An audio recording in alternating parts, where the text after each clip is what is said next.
إن الحمد لله نحمده ونستعينه ونستغفره ونعوذ بالله من شرور أنفسنا ومن سيئات أعمالنا من يهديه الله فلا مضل له ومن يضلل فلا هادي له وأشهد أن لا إله إلا الله وحده لا شريك له وأشهد أن محمدا عبده ورسوله صلى الله عليه وعلى آله وصحبه وسلم تسليما كثيرا أما بعد قال تعالى يا أيها الذين آمنوا اتقوا الله حق تقاته ولا تموتن إلا وأنتم مسلمون قال تعالى سارعوا إلى مغفرة من ربكم وجنة أرضها كأرض السماء والأرض أعدت للذين آمنوا بالله ورسله ذلك فضل الله يؤتيه من يشاء والله ذو فضل العظيم وأن ابن عباس رضي الله عنهما جاءني ابن عباس رضي الله عنهما قال قال رسول الله صلى الله عليه وسلم لرجل وهو يئيه اغتنم خمس قبل الخمس سبابك قبل هرمك وشهتك قبل شقمك وقناءك قبل فقرك وفراغك قبل شغلك وحياتك قبل موتك رواه الحاكم في المستدرك وصححه الشيخ الألباني أمبي على التنو amba ya fadeli ambe anyini alafe akan kishi kabwani rokun toro mananka bara jugu ya lay domin kanda mugote soro min bo fili ya lay domin fana fili mugote soro min bo kanda ambe sharia ma site min ni bato ciela makaka ni ala kelen pewte ya ñogonte ala la ambe sharia muhammadu ala ka jondo ala ka cidendo kisini nema baka ana ka dunkemu ana ka sebawu ala ku kisi min ka ca kosobe no temina ka boye ala ko aka qurna bayin kono ako mu'minu aye siralanye aka sheko hakke bela saya kanana awma abada nate silamawiye ala ko ayawre kono ako aye teleya kata barawuma bara munum beke sababuye ni ala baka junubu yafa aye teleya kata barawuma bara munum be awdo arjanna kono arjanna minna bonyaye sankaba wulon fula ani duguma kololon fula nuyu tugu nyogonna sankaba wulon fula duguma kololon fula nuye ulu tugu nyogonna u bonyaye minye arjanna bonyaye ode aw ay teleya kata barawuma bara munum ba awdo ni arjanna kono ni alaka fasamantia de na ba di mugoma sanu ka kala ko ni arjanna ko ala ya bila mugo denye munu limana ni alaye ulimana ya ni alaye ana ka cido ni arjanna bila la ulu denya nyinde fasamantia ni ala badi mugoma mugo munu nye ala jia ala fasamantia batigide baluma islamaw anana ka boy buna basi bolo ako la ka cide kisini nema baka ako ce doma o ya soro cide mbake ka ce waju ako ce ma ko duru ke ika ko duru nyesigi ni be funan ke ala wakati mi funan ke wakati ke ka koroya wakati nyesigi kene ya fana wakati ke ka bana nyesigi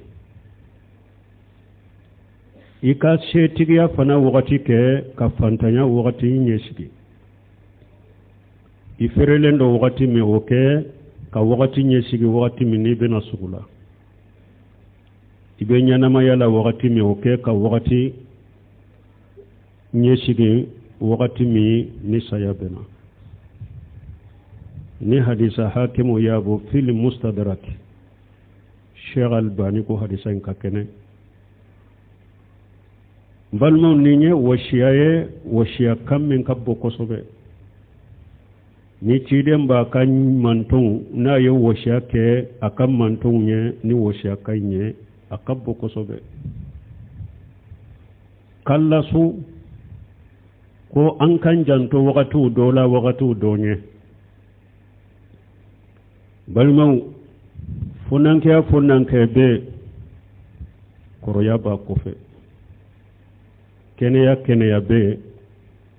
bana ba kofe shetigiya be fantanya ba kofe fere be sugula ba kofe nyanamaya be saya ba kofe wala hadama denki janto nununa mogo kana faratu ni faratu la fonankeya wakati la ni koroya wakati nana min kan ka ke fonankeya in kono koroya in wakati kono na la tese ka ke ni faratu la keneya wakati min kan ka ke o make ni bana nana tese ka ke ni faratu la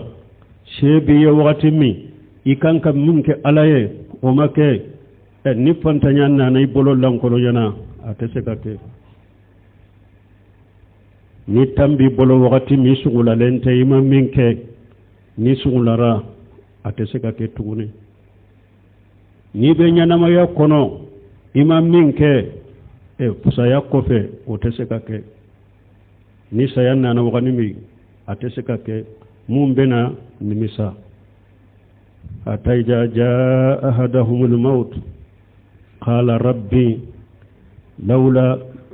ربي أرجعوني لعلي أعمل صالحا فيما تركت كلا إنها كلمة هو قائلها ومن ورائهم برزخ إلى يوم يبعثون مغمغ مي كانيانا ما يا إكان كم منك على إكان كم منك كلا غرانيا سيجي ni mo ke ni saya nana teseka kede ni saya nana nimisa de bena hatta jaa ahadahumul maut ala ko fonni saya nana udula kelema qala rabbi arji'uni aba fonti gala kaninen nimmina isaki kata jian kono la alli a'malu salihan fi ma tarakitu adola nyebara nyuma munonto ni mo ke nkata wuluke alabba fo nintigima kalla innaha kalimatu huwa qailuha alabba fo oteke ikalla jali wakati shera ikasaya wakati shera makononite iteseka saki kata jiyama oteseka ke ninye kuma fude doro ya fo idakono wa min waraihim barja'u ila yawmi yub'asun ala ko dambino ce kasage kata jiyama dambino ce fo kata qiyama esa to fule ete kunu eta nyanama ya sa fo qiyama wala hada mari kan nyanama ya ni mi jantu yere laki ka wakati kolosi saya wakati ben misa wa qala ta'ala wa anfiqu mimma rajaqnakum min qabla an yatiya من قبل أن يأتي أحدكم الموت فيقول ربي لولا أقرتني إلى أجل قريب فأصدق وكونوا من الصالحين ولن يؤخر الله نفسا إذا جاء أجلها والله خبير بما تعملون آية وركنو على قوالا يهو غرجغين نفولو منو ما يا نفقاتي دي ساني سايا كناو دولا كلمة نيبا فونتيغي على نساقي ناكي مغنيوماي ناكي صدقاتي بولاي على بافوي ولن يؤخر الله نفسا إذا جاء أجلها على بافو نينكوني نيكالا جالي نانا مكونوني تالا sageli kata jiyama o banna pew ima ñuma min ke o banna pew ima sarakati min o banna pew sayade nana ni hadamade ni kalla jali nana makononi te ala bo ode fiye mbalimo ode ato ciiden ko akoni be fonnan kayala wakati mi ijanto ala ika koroya wakati nyasigi fari kolo ka kene fanga bila ibese ka bato chamanke ibese ka joli chamanke ibese ka boli chamanke ibese ki farkoro shege alaye funanke ya wakati bato chaya ni wakati minni corona farkolo la fura fanga te itese ka bato mununke ni funanke ya wakati yuke koroya de idesu ula alabu ka baraji kontinue itumbe bato ke ka fonan kaya wakati ni koroya de kera sababu ye ki balala idesera ka ke ala ba baraji kontine yede ka ke komi fonan kaya wakati tumba ke chokomi wala ninde ye foloye ni amatani maghbunu fihi makathiru minan nas ashhatu wal farah wadiato ciden ko sallallahu alaihi wasallam akon nema fulabe ako hadamaden chaman perdila ulula ikakkene wakati mi ani tambi wolo wakati mi fonnanke wakati ke ka koroya wakati nyesidi fulanna wasihataka qabla saqamika ciden ko ne ka kene wakati mi kene ya wakati ke kabana nyesidi ni hadamaden ka kene iba bakke ka bato munun ke alaye fardaw nafilaw ikene ya wakati jija ala koni batola ni hari banana ni bada de yi deshe bato minna bana de kera sababu mashe kake me ka kena ya wakati tumba ke kake alaye abaraji be continue katade baraji sebili abe continue katade atebi ni bana de koni kera sababu ye ki boada iyere ma to ni yere ye ika kene ya wakati tumbe bara nyuma ke ni banana bana yidesala ala ba baraji continue de malikaw ba sabe katade wala hada maden ki janto yere la kene ya wakati anka kene ya kanata fula ka lajeli fe mun lajen nafrati munu lajeli la ube lajeli fe munun torabika kallamali fe mun lamme kene ya wakati lammeli fe munu ni nafatu kallameni la ube ukallameni be jurumu yere de la shima hada maden ki yere koloshi ninde fulanna sabana jumae waqina aka qabla faqrika ni shebiye wakati mi shetigiya wakati ke ika fantanya wakati nyesi bal mahada made ni yurwali biye na folo bi bolo arjanna suru sababu de do ni'amal malu salih li rajuli salih ciden kun na folo nyuman nyana na be mugo nyuman bolo ni ala ye ken na folo tige kike fonan sire kika dina deme bagaye ika shetigiya ake ikika pantanya wakati nyesigide ni pantanya lara na folo banna ibe ala bara udoye ube hera bara udoye ebi ibi dawolo iba kide ibi bolon koni kide ibe nimisa ni nyasro wakati temena nela ninni nyasro o wakati de ninye nebe min kenyere bado o yasro mbalima ke fentara ki boloda shebi wakati me ake sani don bena don do bena ebe nimisa ibe hera ko ye ibe bolonkoniki hari nunka soro nintun ka soro nebin kala hala korola hembe minke mbado sa sani ukana ni nafulo bi bolo ake sani fantanya wakati kana de ni be nimisa ite seka foi ke tugune fantanya fana ye chogo ya fula de imagine kono nafulo inabaka eto ibolo dankulo nato aya sore tunye setige kakoro nafulo minanaba anaba e bolo nankulo nato ninye fantanya doye fantanya chogo ya fulana ube eka bo jian kono ka nafulo into jian kono oni foite bo jian kono ni kasankete ini kasanke dono ni ka kasa jalaw de beta kaburu kono na ya soro ema fem bilinye lagara ifantala matara aya soro ema foy bilinye fana nafulo tora ci tabaw golo e fantala ma ebri ka kaburu kono e pin nafulo en kanyin kali bi ka fana wala sani ka ke sebi wakati mi ijanto yirela ibe nyuma ya mununke ibe dina demelun mununke ibe nafaqati mununke ukede sani fantanya wakati kana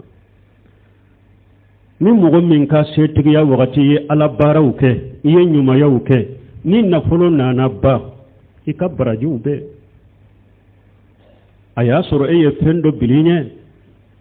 ika baraji ube inye iye nafulo munun bilinye ni dusukun kalasi ulu binye ima perdi wodi ato dondola cide nye saga do faga aye sagai aya be sadaqati fo senkele woro kele sagai woro kele ode tora a ambay setu ko cide ma ko ni sagai kuni abbe sadaqatira woro kele de tora ambolo cide ko ay sagai mbe yan taye amperdela woro kele de la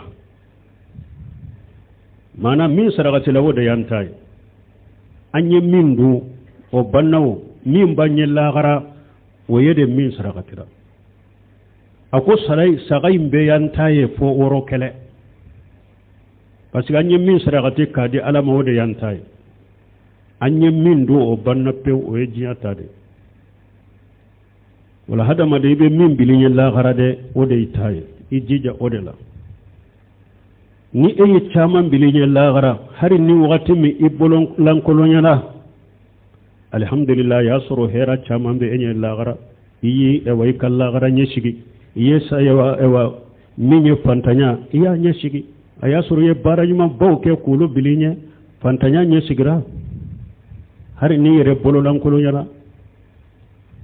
ni e fana bora jiya de kono itara kan na folo into iye min to jiya dunke ubelo ye ulu tay mi aya soro ye chama min bilenye lagara ima perdi wala ode ye sabana waqina aka qabla faqrika ada maden ni shebi ye ka sheba ya ke ika shetriya wakati ke ka fantanya wakati nyesigi sani fantanya kana kasoro na folo banna ema fuike itese ka fenke tuguni nani na ye munye wa faraqaka qabla sugulika ani minye tambi bolo wakati mi demba ya machaya dew machaya bara daw machaya sugula few machaya tambi bolo wakati mi uke ika wakati nyasigi sani ka sugula parce que ni hadamade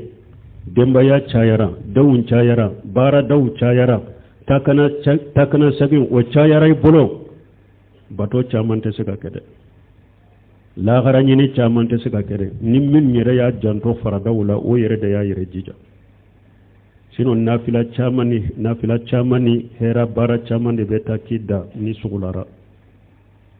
wala sani ka sugula tambi bolo wakati mi akay ka sugula nyesi balima illa ma rahim rabbi ambe jiya wakati laba min fanam mogom min be tambe mogo bolaba atanke ala kola foni ala hinana mogo kelen munu made janko nimmina kura munu nana uye besukula nin telefoni fule sisa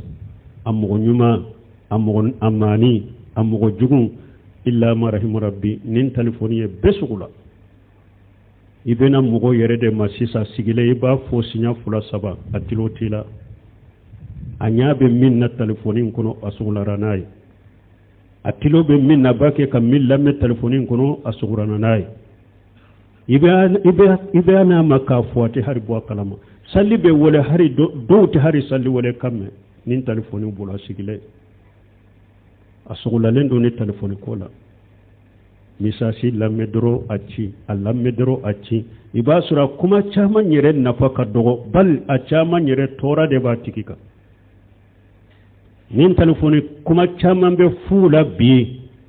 ki ka wakati perde ki ka tam perde oda to doni ke ba ko ye hada made sugula ka bo jikruna ala koma herato kola يا أيها الذين آمنوا لا تلهكم أموالكم ولا أولادكم عن ذكر الله ألا كو هذا مدين أكن نفلو أكدون وكنا سغلا كبو على قسمما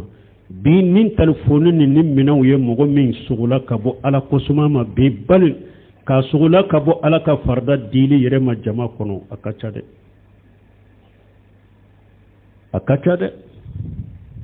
ala ya ka jo nyuma fana tanu fengo fenye batara koni mana kode ala ka jo nyuma ubu sagi kaboman wallazina hum anil laqawi muwaridun ala ka jo nyuma bara nafata ka jiyana ka lagara kuma nafata ka jiyana ka lagara aba yere maboma de me bi hada madan sulana ni kode munu nyere tora na ka junubu de buka ka fonye kuma mi nafatin ka tora tinka utede bali kuma chama nyere bebi a tora de be hada maden ka nafatika ulan kan nyere kulo side nin telefoni ne rejo sosona woda to ciden ko ka harisa do kuno akom mo do be ibe kuma do fo ma lam yatabayyan inna abuda la yatakallamu bi kalimati ma la yatabayyanu fiha ciden ko hada madembe jombe kuma do fo kuma ima hari kuma in shege ka do kuma sugu mindo fayanzulu bihi fi nari abu adama bayna al-mashriq wal maghrib me kuma in beti jigi jahannaba kono yoro janna jammi janim mimbe tile bon yoro ani tile bin yoro ni nyogon cede kuma in beti bi jahannaba kono yoro ja komi on nyogo jo ibese ka kuma do fo kuma min be ala dimi abel ala la dimi ema hari kuma in jate mina ima hari sawaba nyina la ka jate mina kuma in bese ki jigi jahannaba kono abu ada ma bayna al masriq wal maghrib abiri ijigi jahannaba kono yoro ja jahannaba kono kata komi min bettile bo yoro na bi yoro ni nyogonche donc balma hadam madenki yere kolosi ne rejo sosoma ika wakati korosi wakati min dirima akorosi ijantola akanata fude ni ka wakati koni makeye akana kika de wodi ato salafu doko ko hadam madenka wakati be komi bamuru ina tigeli kenaye ube nimi janto yere la bitige ijanto ka wakati rade e pinin telefoni munun fulan bolon nimina munun fulan bolon silahu ju haddain bamuru da fulala ma de ye telefoni nununye bamuru da fulala ma telefoni nununye ode nuyu ulabara herala abe herala shimade niyu labara juguma fanala abe juguma la shimade telefoni nunu region nunu sisa niyu labara hera dela ibe hera soronai me niyu labara ko jugu fana dela ibe junubu sorode ba muru da fulala mawde do uya mo chamande ka wakati cinya ambe wakati minna wodi ato ciden ko tusuru hadisa kalim kono ni'matani maghbunu fihima kaseeru minan nas ashihatu wal faragh akun nema chamande be hadamaden nema chamambe nema fulabe hadamaden chamam perdila ulula tambi bolo wakati mi anika kene ya wakati wala an kan janto an yɛrɛw la lajɛli fɛnw an ka lajɛli fɛnw u ka kɔlɔsi an ka fɔtaw ka kɔlɔsi dɛ an kan ka wagati ka kɔlɔsi dɛ an ka wagati kɔlɔsi salafu dɔ tɛmɛna olu ka wagatiw ka gɛlɛ olu ma ka tɛmɛ anw ka wari kan salafu salihu ni wagati dɔ tɛmɛna olu bolo u ka ɲɛnamaya la u m'a kɛ u ka diɲɛ nafa la u m'a kɛ u ka lahara nafa la u tun bɛ dusu kasi ka nimisa komi ni e ka miliyɔn burunna i kɔ i bɛ dusu kasi cogo min salafu salihu olu ka wagati tun ka gɛlɛn ma ka tɛmɛ anw ka wariw ye sisan ni miliyɔn kelen burunna mɔgɔ min bolo sisan miliyɔn kelen burunna i kun a burunna i nɔfɛ i bɛ dusukasi min kɛ i bɛ ɲinini min kɛ i bɛ nimisa min kɛ ni olu ka wagati dɔɔni tiɲɛna u tun bɛ dusukasi ka tɛmɛ an ta kan mais anw jate tɛ an ka wagatiw tiɲɛlen baro kuntaw la nimimɛya la kɔrɔfɔli la qila wa qala la an ka jate to olu ka yɛrɛ an jate tɛ olu ka yɛrɛ ko wagati bɛ kɛ ka perdi na de an jate t'u ka yɛrɛ donc nin de naani na ye wa firaqaka qabla sugulika ciden ko i k'i ka tan wagati i ferelen do wagati min a kɛ i k'i ka sugula wagati ɲɛsigi بارك الله لي ولكم في القرآن الحكيم ونفعني وإياكم بما فيه من الذكر الحكيم أقول قولي هذا واستغفر الله لي ولكم ولسائر المسلمين من كل ذنب واستغفروه إنه هو الغفور الرحيم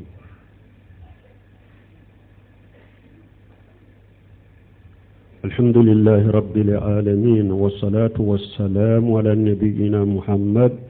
وعلى آله وأصحابه وسلم تسليما كثيرا أما بعد قال صلى الله عليه وسلم وحياتك قبل موتك أو تشيدون كويكي كان ينما يكي كسيان يسيكي هذا ما دم بين ينما يلا وقت مي يبي بارا منونك عليه وكذا سني سياكنا بس هذا ما دم شي حكم من ديرما فاركولو من فلك ديما دوني من ديرما نفلو من ديرما يبي ينكن ينبلا الله لن تزول قدم عبد يوم القيامة حتى يسأل عن أربع أن أمره فيما أفناه وأن جسمه فيما أبلاه وأن علمه فيما فعل فيه وأن ماله من أين اكتسبه وفيما أنفقه هذا ما يوم القيامة دوني هذا ما كنونا كبو كبرو كنو أنجورا قيامة كنكا mogoshide te ni bese ki semfarata ka bwan wala fo ala ki nyinen ka fennani la folo ika wulu jabi di alama ibi nyinen ka shi hakke min dire ma ya ba munna ishi iya shi ba mun kelila ni e sammu ga de nyana maya iya sammu ga de balo iya sambi sabare balo iya sambi nani de balo kata sanke mewula iya ka shi ba munna yi shi ba ala ko ne ala bato de lawa ube yi shi ba jinya ko ne awa mana ko ne ala soso ne dunubo de la ala bi nyinin kan ninna e yi shi ba min na ibo fo ala afula na fari kolo min dirima ika fari koro iya akoro munna ani la jarabe munu nyi soro ika fari koro la uriyo baraka nyogonya chogo juma ibe nyinin ka ofana la de na ya soro fari kolo kenaya min dira ema e ya beciya qila wa qala ni mana ko de da suni tile baro ni erejo soso har ni fora ite foli kamme misiru wole te misiru wole kamme jama be salli kito telefoni kunna ko nin telefoni ko kera bare misiri yere salira jama bo kalama bone yi soro ni setane ka bare an kan yire kolosi ibe nyinin ka shila ifar kulu be nyinin kala wani ilmihi fima fala fi doni min diri malami nyinin kai ka doni lade ka doni iya kene ala kode ube yi ka doni kene jiya kode iya mumbara yi ka doni na ibe nyinin ka ufana la ibo jabu di alama de sino uti sem farata ka bwa nola nani na munyen na fulu min be bolo i kan na furu soro cogodi iya na fakati cogodi ibe nyinin kan nin fana la de qiyamah kene ka sani ki sem farabo wan wala folo wala man balimu an kan janto nyere la de ciden yen ni wajulum min ka kam man tonya ayen ni wasiya kam min ke ni nye wasiya kambaye ni nye wasiya kambaye fenduru min fora an kan jantula an ko ke ka fenduru nya shigide ambe ala dele ala ko no yanye ambe ala dele jamanai ala ka jamanai suma ala ka fitina bo jamanai kono ko be jamanai nyagambi ka fitina do kono ala kan kisama akal ala ka jamana don kambe ko ka kuma be cinyaka ala ku kanu do nyogo na ni cinyaye ani ala kelempe bato ana ka ciden ka sunna keli ke cigo nyuma ala ko ke jamana yinye ka hera do kono ka dun kafa ko sabati jamana yin kono ala ka nogoya ke jamana nye ka balon nogoya ka balon ani dun fen ani balon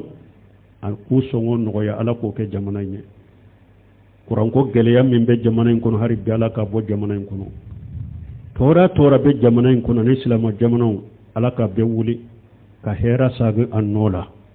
allahumma ij'al islam wal muslimin wa jilla shirka wal mushrikin wa dammir a'daka a'dadin birahmatika ya arhamur rahimin ربنا آتنا في الدنيا حسنة وفي الآخرة حسنة وقنا عذاب النار ربنا لا تزغ قلوبنا بعد إذ هديتنا وهب لنا من لدنك رحمة إنك أنت الوهاب اللهم صل على محمد وعلى آل محمد كما صليت على إبراهيم وعلى آل إبراهيم إنك حميد مجيد اللهم بارك على محمد وعلى آل محمد كما باركت على إبراهيم وعلى آل إبراهيم إنك حميد مجيد وآخر دعوانا الحمد لله رب العالمين.